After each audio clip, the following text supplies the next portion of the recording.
We know very little about Euclid's life, but his greatest achievements were as a chronicler of mathematics. Around 300 BC, he wrote the most important textbook of all time, the Elements. In the Elements, we find the culmination of the mathematical revolution which had taken place in Greece. It's built on a series of mathematical assumptions called axioms. For example, a line can be drawn between any 2 points. From these axioms, logical deductions are made and mathematical theorems established. The Elements contains formulas for calculating the volumes of cones and cylinders, proofs about geometric series, perfect numbers and primes. The climax of the Elements is a proof that there are only 5 Platonic solids.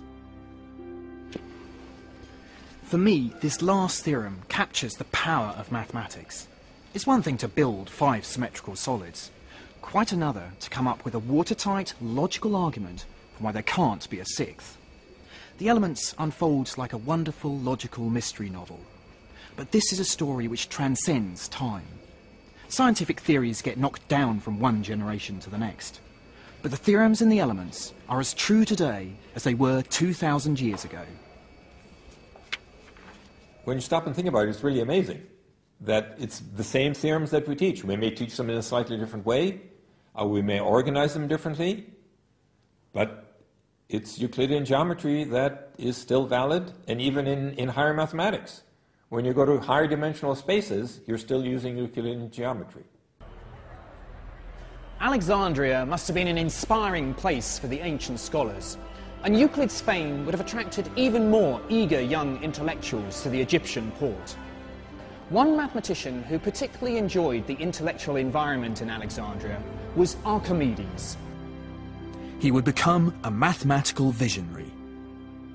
The best Greek mathematicians, they were always pushing the limits, pushing the envelope. So Archimedes did what he could with polygons, with solids. He then moved on to centers of gravity, or he then moved on to the spiral. This instinct to try and mathematize everything is something that I see as a legacy. One of Archimedes' specialities was weapons of mass destruction. They were used against the Romans when they invaded his home of Syracuse in 212 BC. He also designed mirrors which harnessed the power of the sun to set the Roman ships on fire. But to Archimedes, these endeavours were mere amusements in geometry. He had loftier ambitions. Archimedes was enraptured by pure mathematics and believed in studying mathematics for its own sake, and not for the ignoble trade of engineering or the sordid quest for profit. One of his finest investigations into pure mathematics was to produce formulas to calculate the areas of regular shapes. Archimedes' method was to capture new shapes by using shapes he already understood. So, for example, to calculate the area of a circle, he would enclose it inside a triangle, and then by doubling the number of sides on the triangle, the enclosing shape would get closer and closer to the circle. Indeed, we sometimes call a circle a polygon with an infinite number of sides. But by estimating the area of the circle, Archimedes is in fact getting a value for pi, the most important number in mathematics. However, it was calculating the volumes of solid objects where Archimedes excelled. He found a way to calculate the volume of a sphere by slicing it up and approximating each slice as a cylinder. He then added up the volumes of the slices to get an approximate value for the sphere. But his act of genius was to see what happens if you make the slices thinner and thinner. In the limit, the approximation becomes an exact calculation.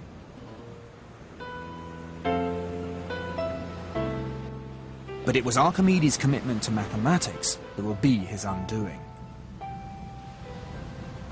Archimedes was contemplating a problem about circles traced in the sand when a Roman soldier accosted him.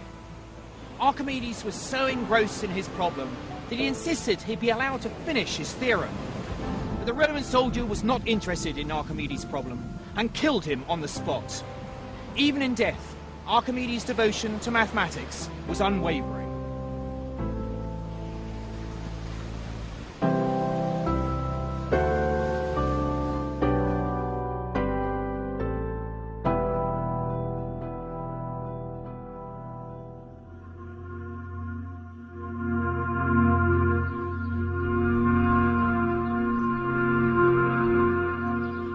By the middle of the 1st century BC, the Romans had tightened their grip on the old Greek Empire.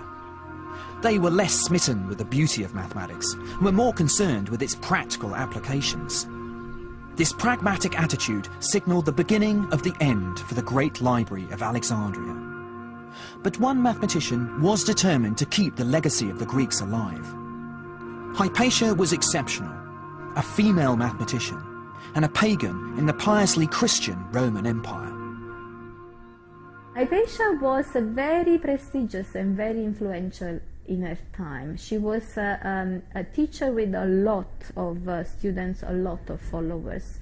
She was politically influential in Alexandria. So it's this combination of high knowledge and high prestige that may have made her a figure of hatred for the Christian mob.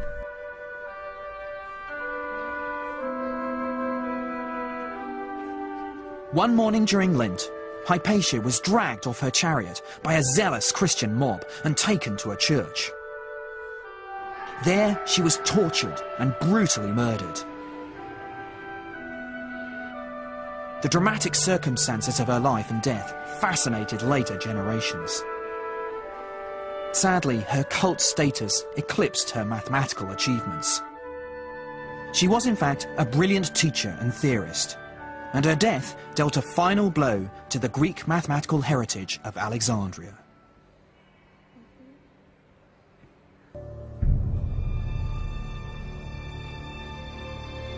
My travels have taken me on a fascinating journey to uncover the passion and innovation of the world's earliest mathematicians. It's the breakthroughs made by those early pioneers of Egypt, Babylon and Greece that are the foundations on which my subject is built today. But this is just the beginning of my mathematical odyssey. The next leg of my journey lies east in the depths of Asia, where mathematicians scaled even greater heights in pursuit of knowledge. With this new era came a new language of algebra and numbers, better suited to telling the next chapter in the story of maths. You can learn more about the story of maths with the Open University at open2.net.